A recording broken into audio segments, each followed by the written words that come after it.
They keep selling you the same story. Learn to prompt, adapt fast, and you'll ride this wave instead of drowning in it.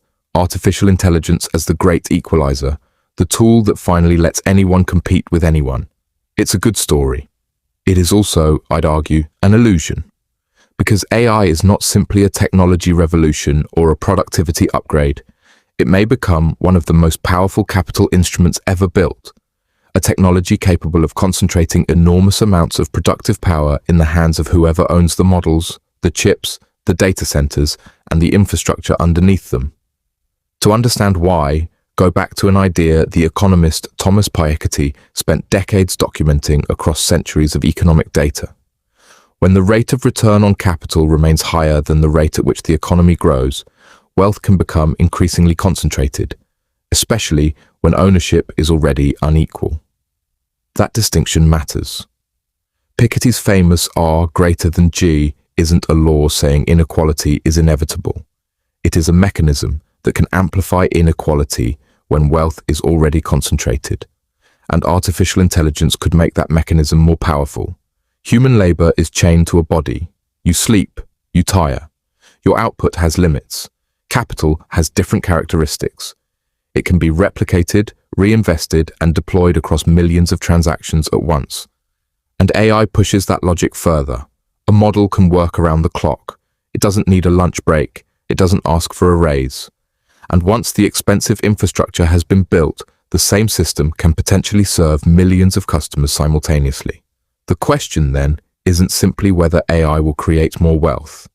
It's who will own the systems that create it, and who will receive the gains. If history teaches us anything, technological progress does not automatically distribute ownership. And that brings us to something that looks strangely familiar. Feudalism. Despite the image of swords and castles we've inherited, feudal societies were fundamentally structured around land, ownership, obligation, and dependence. Those who worked the land often did not own it. Now look at parts of modern digital life. You don't own your cloud storage, you don't own most of the software you depend on, and increasingly you don't own the AI systems quietly becoming part of your education, your business, and your work. You subscribe to them, you rent access, and when the subscription ends, the service can disappear. This doesn't mean modern society is literally feudal. It isn't. But the underlying question is surprisingly similar. Who owns the productive infrastructure, and who merely has permission to use it? Ownership is increasingly concentrated in a relatively small number of companies, and the rest of us can become something resembling digital tenants, dependent on platforms whose rules can change without our permission. That is where debt enters the story. Throughout history, debt has sometimes accelerated the loss of economic independence. Roman smallholders, for example, could become vulnerable when debt and economic shocks threatened their ability to keep their land. In medieval societies, bad harvests and indebtedness could also push vulnerable households deeper into dependence. The exact institutions were different. The mechanism was not always the same, but the pattern is worth remembering. When people own little, earn too little, and depend heavily on debt, their economic freedom becomes fragile. Now look at the modern economy. Governments carry enormous debts. Corporations borrow to expand, survive, and invest. Households use credit to smooth consumption when income isn't enough. And an entire generation is entering adulthood in an economy where housing, education, and basic living costs can place enormous pressure on incomes. If history really does move in cycles, we shouldn't assume the next cycle will look exactly like the last, but we should recognize the warning signs. And here's the part the marketing skips over when it shows you AI as some clean, weightless intelligence floating in the cloud. It isn't weightless at all. AI is deeply physical. It requires advanced semiconductors. It requires enormous data centers. It requires electricity, cooling systems, networks, buildings, and specialized machines.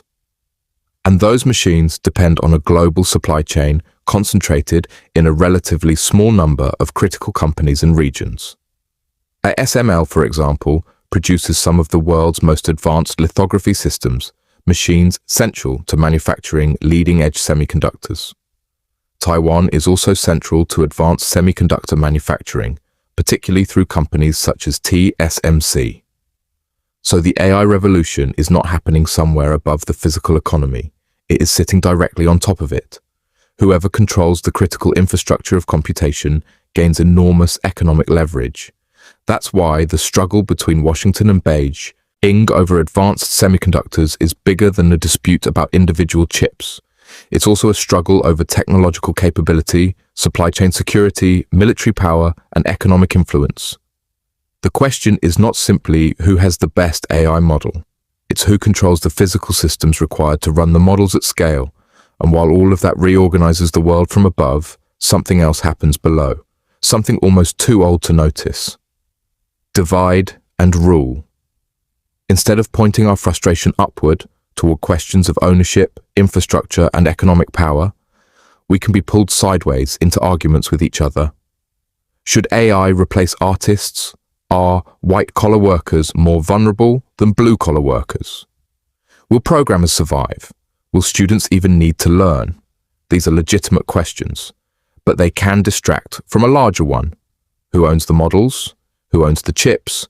Who owns the data centers? And who receives the profits when productivity rises? Even professionals who did everything they were told to do, learn to code, adapt early, acquire new skills, may discover that technological change doesn't guarantee economic security. Skills matter. Adaptability matters. But ownership matters too. More than 1,000 years ago, the Muslim philosopher and theologian Al-Ghazali repeatedly warned against excessive attachment to worldly wealth and emphasized the ethical responsibilities surrounding property and human well-being. His framework was not a prediction about capitalism or artificial intelligence. He was writing in a completely different world. But one principle remains surprisingly relevant. Economic life is not only about how much wealth a society produces. It is also about what that wealth is used for, who benefits from it, and whether justice survives alongside prosperity. So if there is a way out of this, and I think there is, it isn't simply learning to rent someone else's platform more skillfully than the next person. It is developing forms of independence that are harder to revoke.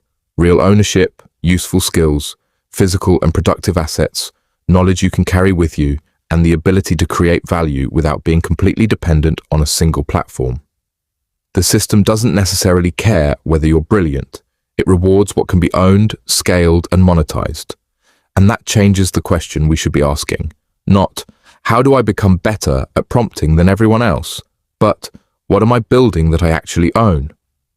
Because if AI dramatically increases productivity while ownership remains concentrated, the technology can make the economy richer without making society more equal. That is the real danger. Not that AI will destroy work overnight. Not that robots will suddenly replace everyone, but that the people who own the infrastructure capture a disproportionate share of the gains, while everyone else becomes increasingly dependent on systems they don't control.